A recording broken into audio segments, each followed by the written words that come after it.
Voilà.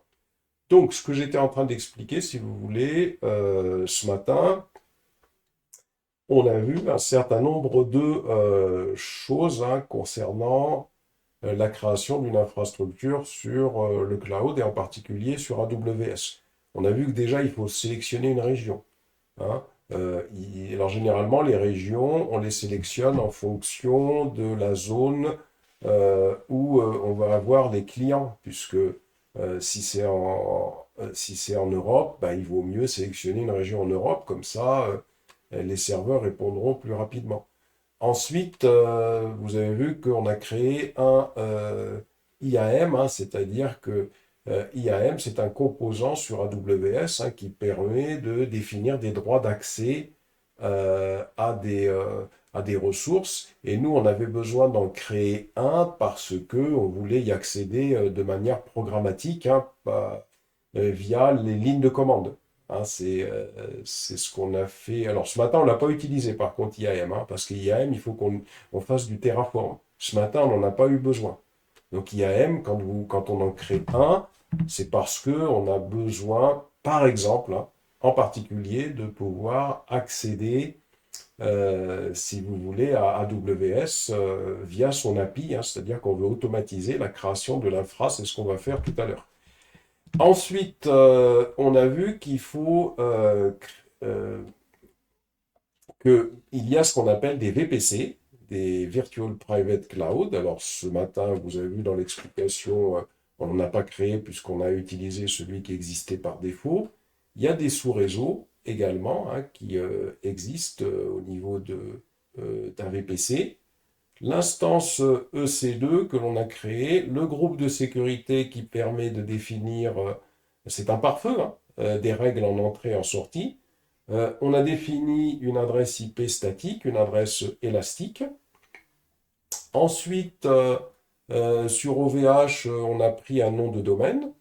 Et qu'est-ce que nous avons fait? On a créé des redirections DNS, hein, c'est-à-dire que dans le DNS, on a dit que ce domaine pointait sur l'adresse IP que l'on a choisie hein, comme adresse IP élastique ici. Hein.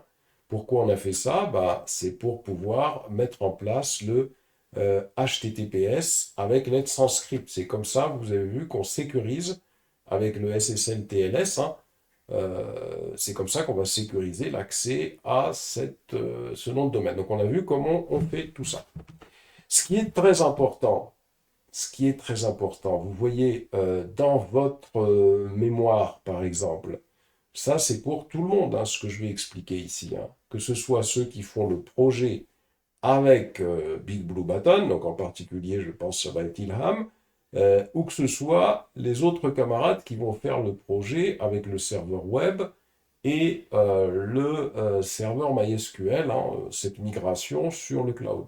Ce qui est très important, je cesse le partage d'écran pour celui-là, ce qui est très important, vous voyez, c'est la chose suivante, je fais le partage d'écran maintenant, c'est que vous, comme dans votre dossier projet, vous voyez, et ça c'est tout le monde qui va avoir à faire ça, dans votre dossier projet, comme vous devez parler de AWS, eh bien dans les spécifications techniques, eh bien vous présentez cette technologie vous présentez AWS, AWS qu'est-ce que c'est, petite définition, vous expliquez que dans AWS, il y a donc le VPC, deux points, petite définition, vous voyez, VPC, deux points, petite définition dans les spécifications techniques, les sous-réseaux, deux points, hein, les networks, qu'est-ce que c'est, puisque vous l'utilisez, les groupes de sécurité, qu'est-ce que c'est, deux points, une définition, aidez-vous de ChatGPT, aidez-vous de Internet. Attention, par contre, quand vous vous aidez, il faut bien comprendre. En plus, je l'explique en vidéo. Vous regardez ce que c'est que. Il faut expliquer ce que c'est qu'une adresse IP élastique. Vous voyez, deux points, donc quelques lignes. Il faut expliquer également ce que c'est que IAM. Deux points. Vous voyez tout ce qu'il y a dans la vidéo. OVH, si vous prenez si l'idée c'est de se dire, bah tiens, je vais prendre un nom de domaine là-dessus, OVH, qu'est-ce que c'est que Let's sans script, toutes ces définitions, Let's encrypt, toutes ces définitions, il faut les mentionner dans votre dossier projet, dans la partie spécification technique. Voilà, qu'est-ce que c'est que le TLS SSL, puisqu'on en parle. Voilà. Et donc, vous voyez que c'est comme ça que vous présentez votre dossier projet, parce que les membres de jury, vous arrivez devant eux, vous allez leur dire, bon ben voilà, moi personnellement, au niveau des spécifications fonctionnelles, celles qui sont juste au-dessus, vous allez montrer le schéma de ce que vous allez faire. Ici, vous allez faire le schéma, hein. Vous faites un beau schéma, et vous allez l'expliquer à l'oral. Voilà, voilà ce que j'ai fait. À partir de là, au niveau des spécifications techniques, vous allez expliquer les technologies que vous avez utilisées pour pouvoir faire cela. Ça, c'est très important de comprendre ça pour le dossier projet. J'arrête un petit moment, donc je mets l'enregistreur. Hein. Ah. Donc là, je sélectionne ça pour pouvoir me connecter. Je vais dans le dossier Blue, non, Big. Je crois que c'était Big Blue. Hein. Pourquoi je vais dans ce dossier-là, et là, c'est parce que c'est là où j'ai mis la clé de ce matin. Vous voyez, il faut vraiment vous assurer que la clé, elle est là, sinon vous ne pouvez pas vous connecter quand vous collez la...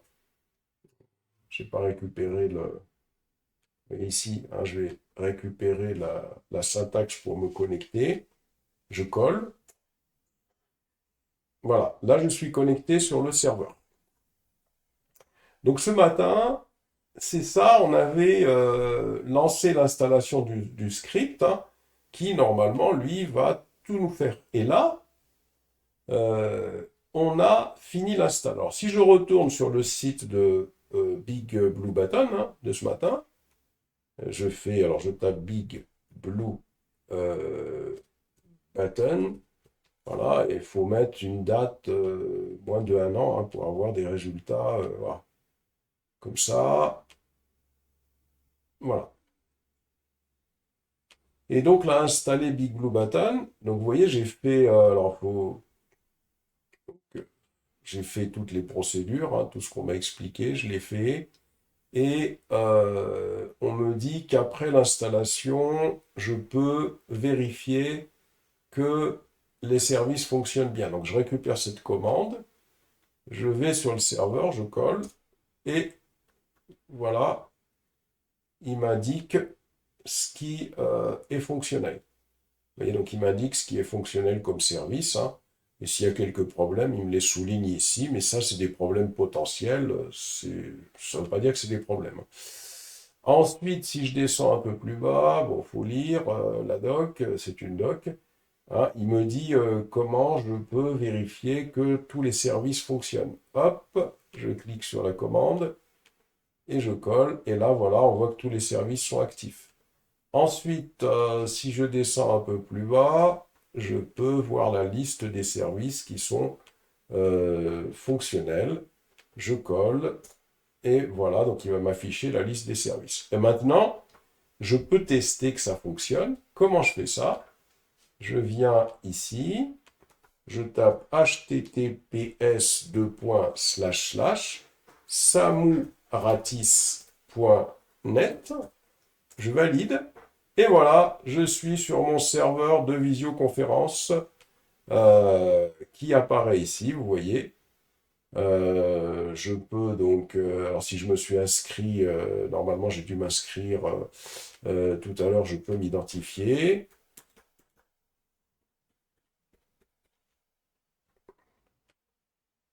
Et voilà, je suis sur mon serveur de visioconférence et je peux démarrer une conférence. Voilà, et comme je peux inscrire des gens à ma conférence, et vous voyez, regardez, j'arrive dans le même interface que celui que vous avez avec la solution qu'on a installée ce matin. Voilà.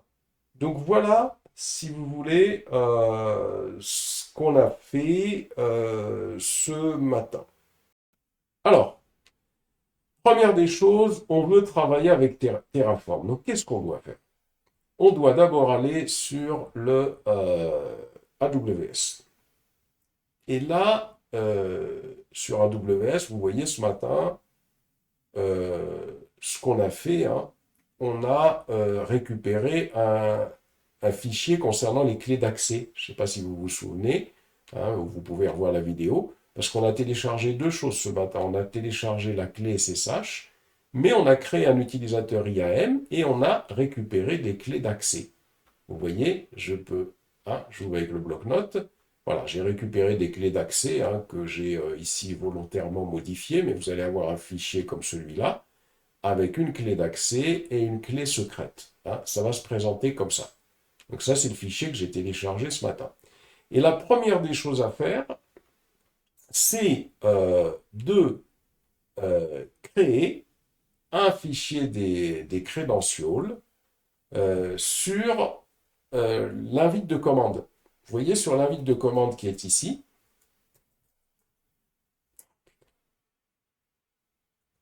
ah, j'ai le, ça bloque. Voilà.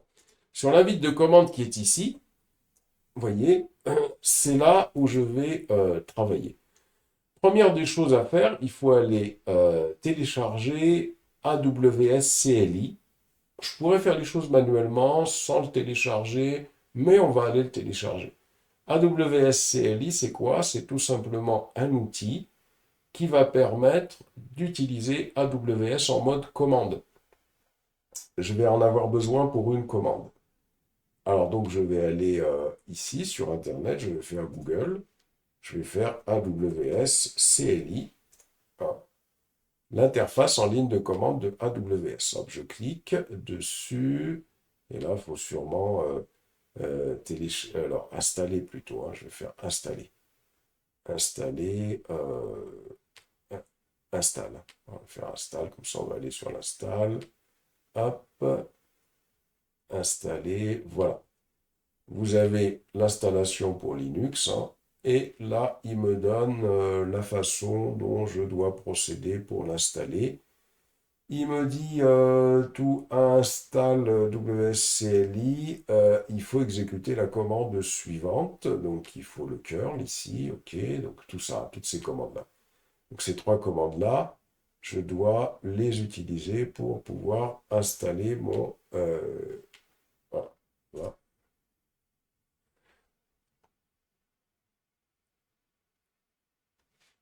Voilà, donc là, je suis en train d'installer le AWS CLI. Voilà. Alors, il me dit de l'installer avec Update parce que moi, il existait déjà, hein, c'est pour ça. Donc, moi, je vais le faire avec Update, hein, c'est ce qu'il me dit. Ben, je vais le faire.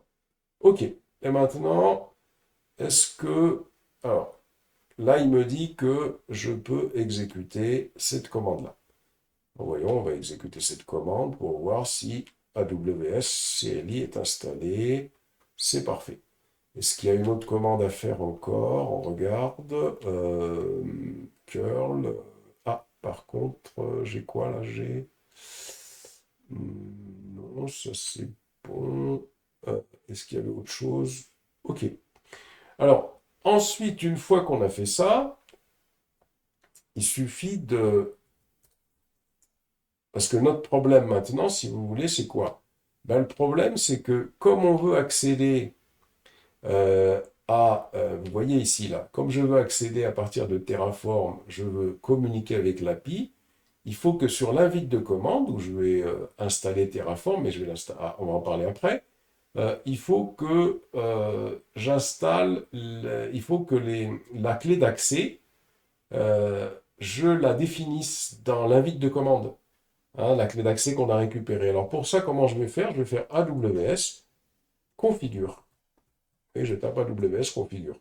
Si la commande AWS configure ne répond pas, alors je vais faire un CTRL-C ici, hein. Si la commande AWS configure ne répond pas, bah, vous allez récupérer tout le chemin de tout à l'heure, hein, et vous faites juste configure, hein, au cas où ça ne répond pas parce que ce n'est pas dans le bon dossier ou autre chose, hein. Et là, il me demande la clé d'accès. Ben, la clé d'accès, c'est celle que j'ai tout à l'heure. Vous avez vu, quand on a téléchargé, on va aller la chercher. Hop, avec le bloc-notes. Je, je vais l'ouvrir avec le bloc-notes.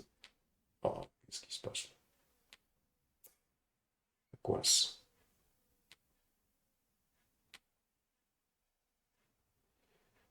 Alors, hop, bouton droit.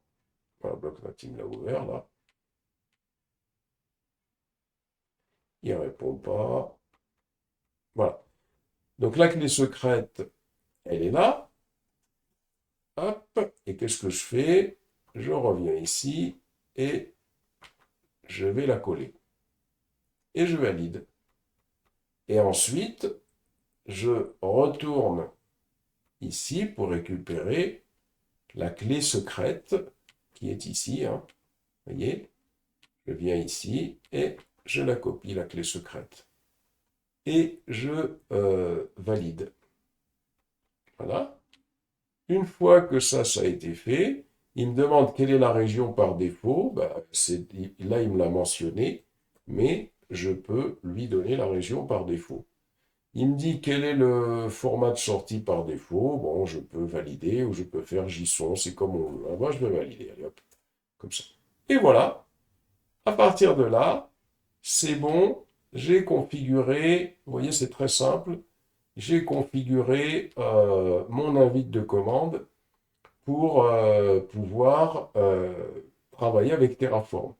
Deuxième chose pour pouvoir travailler avec Terraform, ben, je vais aller sur Internet pour le télécharger. Donc je fais un Google, j'écris Terraform, comme ça, installe par exemple, hein. Ou alors je peux aller voir si directement sur le site de Terraform, il me donne l'installable. On va voir hein, tout de suite, là, est-ce que j'ai ça? Bon, si j'ai pas, je vais aller faire install et puis c'est tout, hein. Prends pas la tête. Installe, voilà. Installe. Installe Terraform. Et là, donc on va descendre pour voir comment ça s'installe euh, pour manuel installation. Voilà, Linux. Pour Debian. Et hop, vous voyez, vous avez les commandes, elles sont là. Hein. Donc on vous dit, voilà, donc premièrement, faut faire ça. Alors je pense que toutes les commandes, elles sont là, hein, c'est bien ça. Voilà, bon, alors, vous suivez toutes les commandes qu'il y a ici. Alors je ne suis pas sûr que sur Ubuntu 22, est-ce que ce soit vraiment nécessaire tout ça. On va directement faire le update. Voilà. Et vous avez la commande ici pour Terraform. Bon, au cas où il faut suivre toutes les commandes qui sont au-dessus, hein, vous le faites. Hein. Et vous installez directement. Ah, par contre, qu'est-ce qu'il me dit ici? Donc, on va peut-être aller suivre la démarche. Hein. Allez, on y va. On installe ça. Là. Ensuite, on fait ça. Cette autre partie là. Voilà. Ensuite, le fingerprint qui est ici. Voilà. Ensuite, GBG, oui, ouais, donc d'accord, ça c'est le message. Ensuite, le écho. Voilà. Et ensuite, le update. Voilà. Et ensuite, le Terraform qui est ici. Voilà.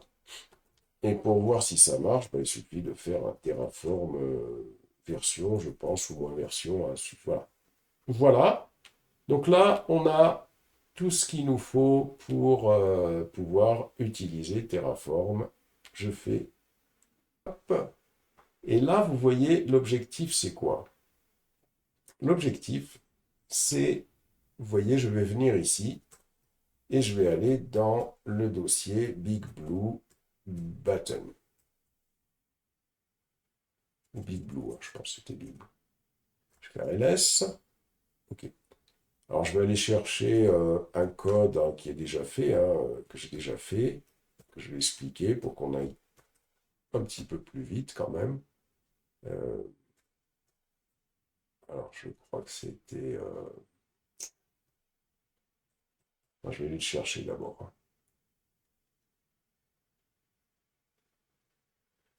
Euh,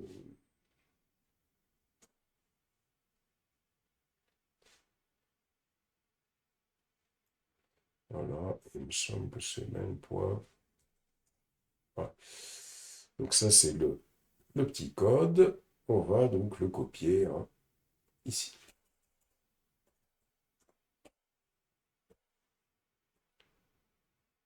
Et là, vous voyez... Non, c'est pas CP, hein, à chaque fois je confonds avec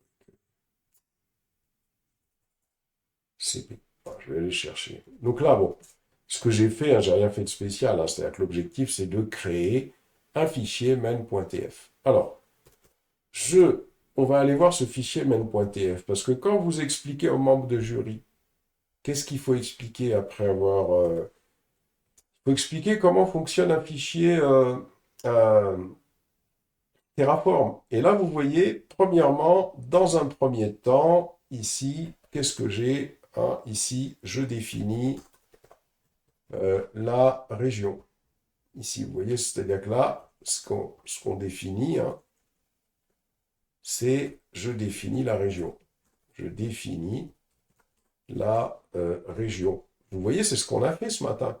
Alors, pour définir la région, la syntaxe, c'est la suivante. Hein.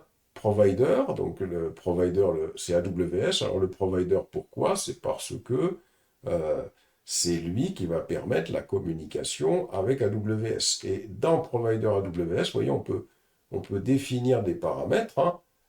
En particulier, on peut choisir la région. Région égale EU-Ouest-3. Ensuite, je vais commencer à définir ce qu'on appelle des ressources. Ça veut dire que dans Terraform, il faut définir des ressources qui sont propres à AWS. Par exemple, pour créer un groupe de sécurité, ben, j'écris ressources. Le mot-clé pour le groupe de sécurité, c'est AWS sécurité-groupe. Ici, je donne un nom au groupe de sécurité, je l'appelle BBB_SG. Ensuite, je vais donner un nom, si vous voulez, donc à ce groupe, hein, parce que ça, ici, je vais donner l'identifiant hein, du groupe de sécurité. Ça, c'est l'identifiant du groupe de sécurité. Vous voyez?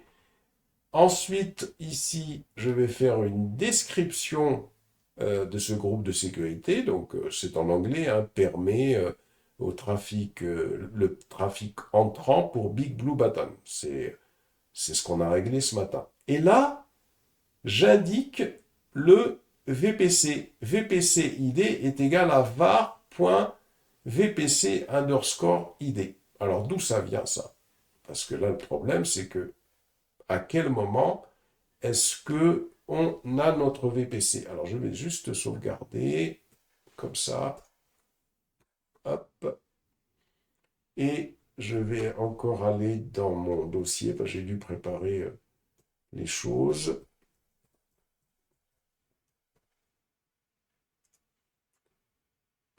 A, et je vais récupérer un fichier des variables.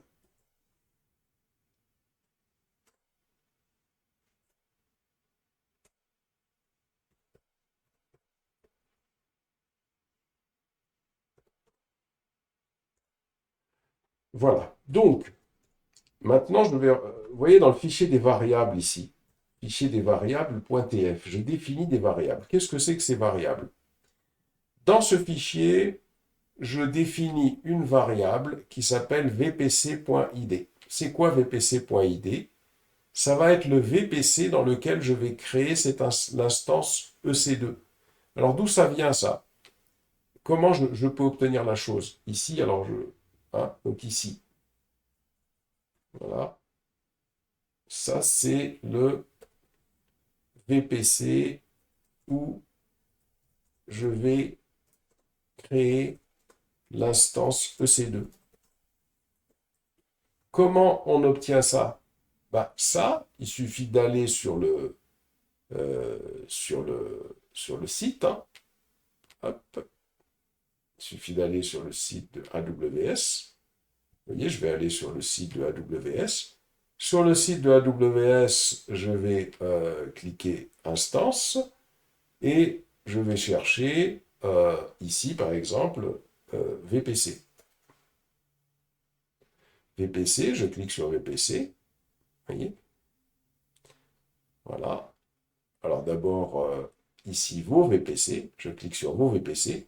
Et là, vous voyez, il y a un VPC par défaut dans la région de Paris. Attention, il faut bien regarder la région. Et regardez l'idée de ce VPC-là, cette idée-là. Eh ben, je le récupère et je le colle ici. Vous voyez? Je le colle ici. C'est-à-dire que c'est une façon de dire, bon, bah tiens, le VPC dans lequel je veux que tu me fasses mon instance, c'est celui qui existe, hein, sur AWS.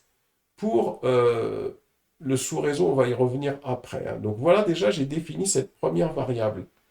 Et là, regardez bien cette variable, comment elle s'appelle. Elle s'appelle VPC underscore ID.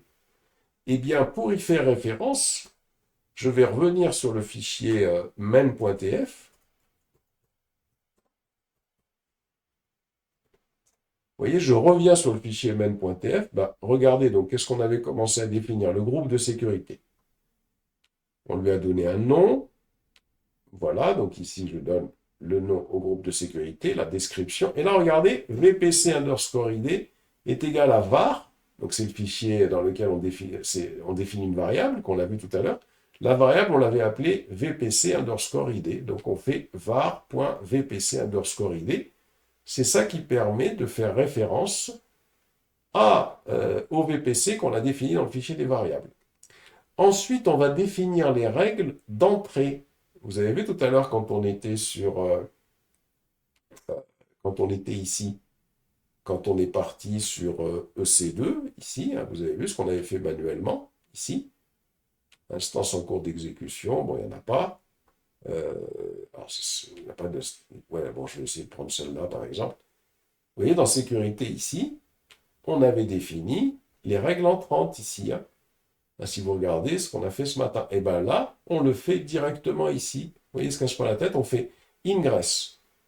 From port 22 pour le SSH, to port 22. Vous voyez, c'est-à-dire que ça va être de 22 vers 22. Le protocole, c'est TCP. Et quand on met CIDR bloc 0.0.0.0/0, ça veut dire qu'on accepte des connexions en SSH à partir de n'importe où. Ça, c'est dangereux. Vous voyez, d'accepter des connexions en SSH à partir de n'importe où. Donc, ce qu'on fait généralement, ça, on le remplace plutôt par notre adresse IP. C'est-à-dire que qu'est-ce que vous faites, hein? Vous allez sur Internet, vous tapez mon adresse IPv4, comme ça. Ça vous permet de récupérer votre adresse IP publique. Elle est ici, vous voyez. Et qu'est-ce que vous faites par mesure de sécurité ici? Vous voyez, là, vous allez mettre uniquement le fait qu'on peut se connecter en SSH à votre machine qu'à partir de votre adresse IP. Vous voyez, comme ça. Et là, vous mettez 32. Ensuite, je définis une autre règle. Ingress. On peut accéder TCP au port 80. C'est ce qu'on a fait ce matin. Vous avez vu, hein, je l'avais fait manuellement. À partir de n'importe quelle adresse, là, par contre, hein, toujours en entrée, on va pouvoir accéder au port sécurisé 443, le TLS-SSL, le HTTP, protocole TCP, à partir de n'importe où. Et toujours, vous avez vu ce qu'on avait fait ce matin, on avait défini également le fait que l'on pouvait, en entrée, accéder entre les ports 16384 à 32 768 en UDP, à partir de n'importe quelle adresse. Pour les règles de sortie, egress, c'est on autorise tout. Voilà comment je peux automatiser ce que j'ai fait ce matin. Vous avez vu? Là, je peux automatiser ce que j'ai fait ce matin en termes de sécurité. Vous voyez? Et ça, Quand vous arrivez à bien le comprendre et à bien l'expliquer, c'est excellent. Ensuite, on a défini ce matin, souvenez-vous, une instance EC2. Hein, on est parti pour créer notre instance EC2. Comment on l'a défini cette instance ici? Donc ressources, AWS instance. C'est comme ça qu'on définit une instance EC2. Le nom de l'instance, BBBB instance, on lui donne le nom qu'on veut hein, ici. L'ami. L'ami, c'est l'image que j'ai utilisée. Alors cette image que j'ai utilisée, où est-ce qu'on la récupère? Il suffit d'aller sur AWS. On va aller sur AWS, ici, et sur AWS, vous voyez quand je vais sur le tableau de bord ici, je viens sur instance en cours d'exécution, je clique sur lancer des instances. Alors je ne vais pas en lancer une vraiment, mais c'est pour aller sur les amis. Et ici, quand vous descendez sur Ubuntu, vous cliquez sur explorer plus d'amis. Regardez la Ubuntu 22 qui est ici. Elle a une amie, c'est-à-dire elle a un identifiant concernant son image qui est ici. Vous le voyez, il est ici. Cet identifiant-là, je le récupère et je le colle tout simplement ici. Ça veut dire que je dis la chose suivante, je dis, bon ben voilà, moi je veux utiliser Ubuntu 22 qui est dans la région de Paris. Par contre, attention à la région. Il faut bien vous assurer que vous êtes dans la région de Paris parce que les amis n'ont pas le même identifiant si vous êtes dans une autre région que Paris. Et vous collez. De plus, ce matin, on avait choisi cette instance-là, qui avait 4 CPU. Alors, il suffit de revenir en arrière ici, hein, de faire un lancer des instances. Et si vous descendez, concernant les types d'instances, vous collez, vous descendez à ce qui vous intéresse, le T2X large, hein, 4 CPU et 16 Go de mémoire. Ok, c'est parfait, c'est ce que je prends. Ensuite, le nom de la clé SSH, parce que vous avez vu ce matin, on s'est connecté en SSH. Or, là, peut-être que on va avoir besoin de se connecter en SSH.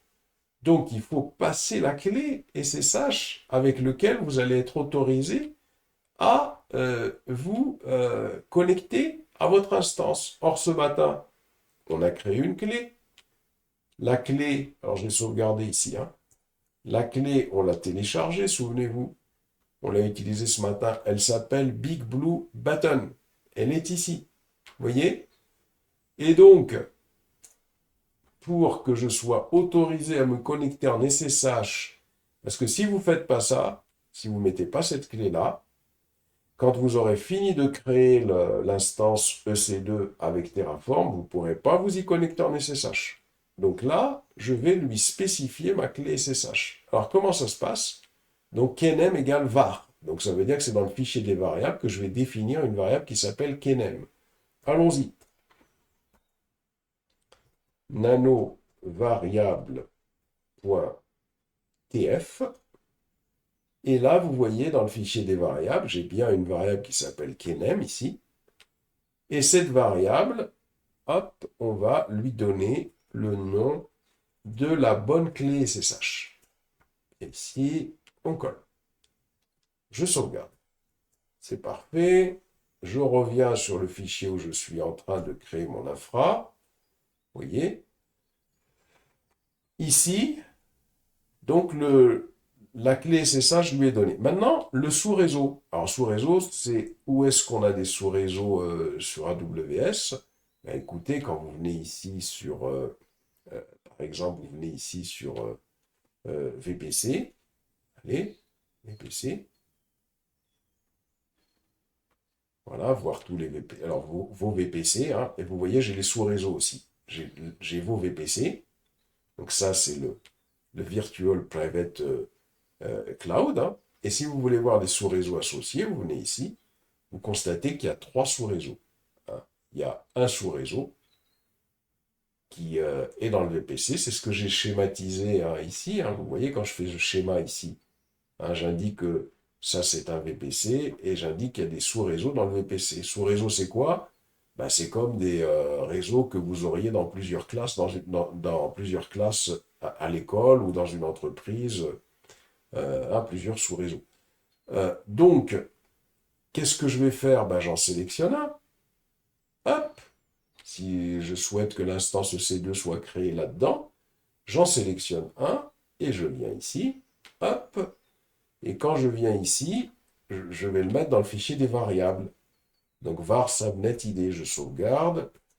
Allons voir le fichier des variables. Il est là. J'ai défini une variable qui s'appelle subnet.id et je vais lui donner l'id du sous-réseau dans lequel je souhaite créer mon instance. Hop, je colle ici, je sauvegarde,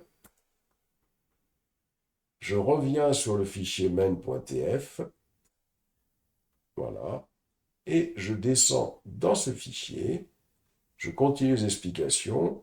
Alors, ici, cette instance-là, parce que vous avez vu, quand vous faites une instance, c'est bien, mais cette instance, il faut lui associer un groupe de sécurité. C'est comme si vous connectez, par exemple, un ordinateur à un firewall.